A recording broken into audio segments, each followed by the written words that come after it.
Hi, my name is Dan. In today's video, we're going to take a look at Ruby's each versus map methods. So let's look at a few examples. Before we get started working on our methods, I'm just going to give a general overview of the methods we're going to be building and what we want them to do. I have them written out already, so we can kind of move through them pretty quickly and you don't have to watch me type them out. So our first method is in this file here. It's a pizza method and it takes in a toppings array. So this toppings array is the data we're going to be working with for all of our methods. And in this example, we're going to use an each method to iterate through each element, so through pepperoni, mushroom, bacon, pineapple, and then we're going to put a statement to the screen that says I love, and then insert whatever element is being iterated through, and then we have our statement. So that's our first one. What we're going to do now is in our console, we're going to open up IRB, which is an interactive Ruby session, so that we can actually run Ruby code. So IRB, you can see that we have it running. And now I'm just going to copy over our toppings array like this. You could type it out if you need to. I'm just copying it for time. So we're going to paste in toppings. And then you can see our return value right now is pepperoni, mushroom, bacon, and pineapple. And it's really important to keep track of what your return value is in all aspects of programming, because that is really what you want to use when you're building methods, is your return value. Okay, so now that we have our array set, let's go ahead and copy over our pizza methods. I'm just going to Control-C. I'm going to copy this into IRB. I'm going to hit return.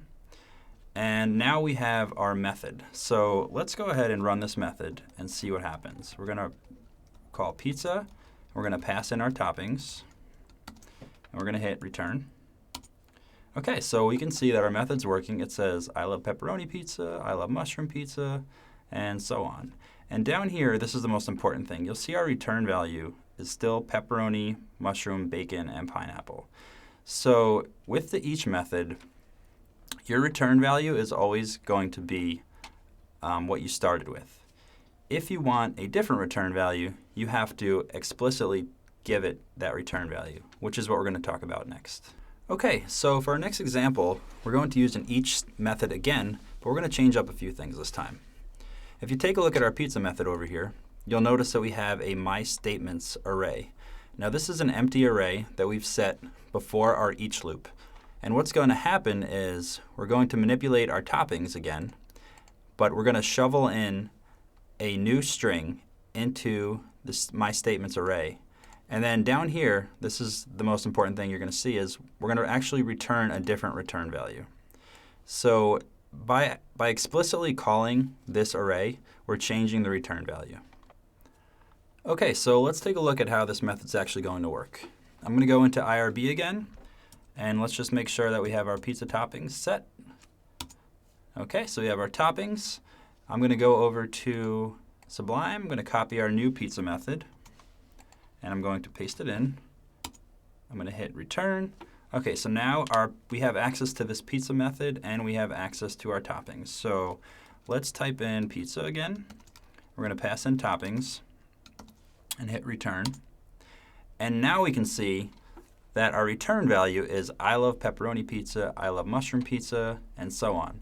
So instead of just printing it to the console this time, it has actually changed the return value.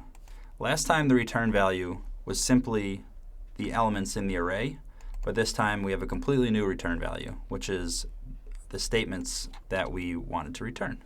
So this is great. Okay, so now that you have a handle on the each method, let's take a look at map and talk about some of the differences and why you might want to use map over each. Okay, so now let's take a look at our new pizza method. This time we're going to be using map to iterate through our elements. The first thing I'm going to do is just make sure that we have access to our toppings array. So I'm just going to paste them in. Then I'm going to this time I'm going to type out the method.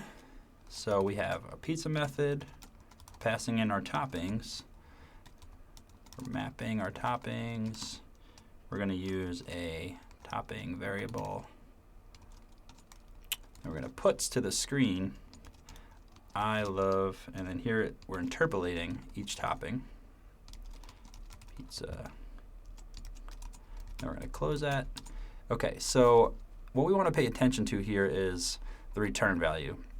Since we're using puts, our return value is actually going to be nil. So let's take a look at how this works, and then we'll talk about why it's happening. So we're going to call our pizza method. We're going to pass in our toppings.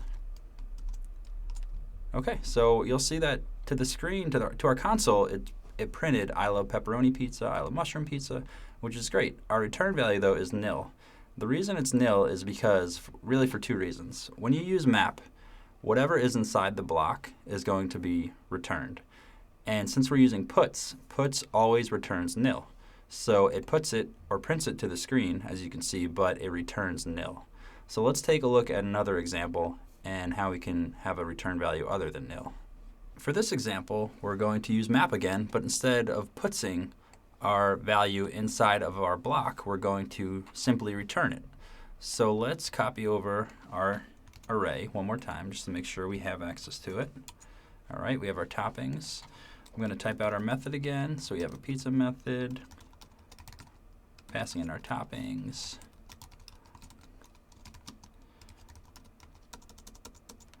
And then we're going to use topping as our variable.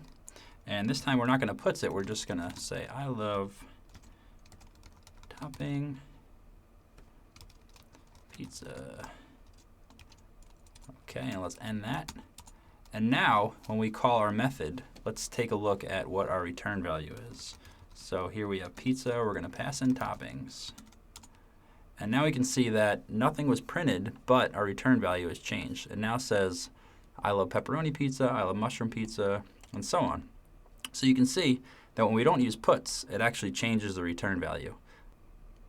Okay, so now let's take a look at map versus each and why you would want to use one over the other. So we already talked about different return values and how you have to explicitly return a return value with each. And map, on the other hand, implicitly returns it. So here in our console, we have access to our map method right here, which I'm highlighting. So let's just run that one more time, and we can see our return value. Now let's take a look at each over here. And you can see we have to set an empty array and then explicitly return that array. But it's going to give us the same exact return value. So let's just copy that over here. And now let's run this pizza method. And we'll pass in our toppings. And you can see it's the same return value. So this is really why you would want to use map over each. If you want to change your return value, then map is what you're looking for. If you want to keep the same return value that you started with, then you can use each, or you can use each to change your return value. It gives you a little more flexibility. All right, now that you know the difference between each and map, you have some more tricks in your bag. So next time you're writing a method and you want to use that each method, like it's so easy to do every time, think about what you want your return value to be, and maybe it's map. Map might just be the method you're looking for. With all this pizza talk, I'm getting kind of hungry, so I'm going to go get some pizza, and I'll see you next time.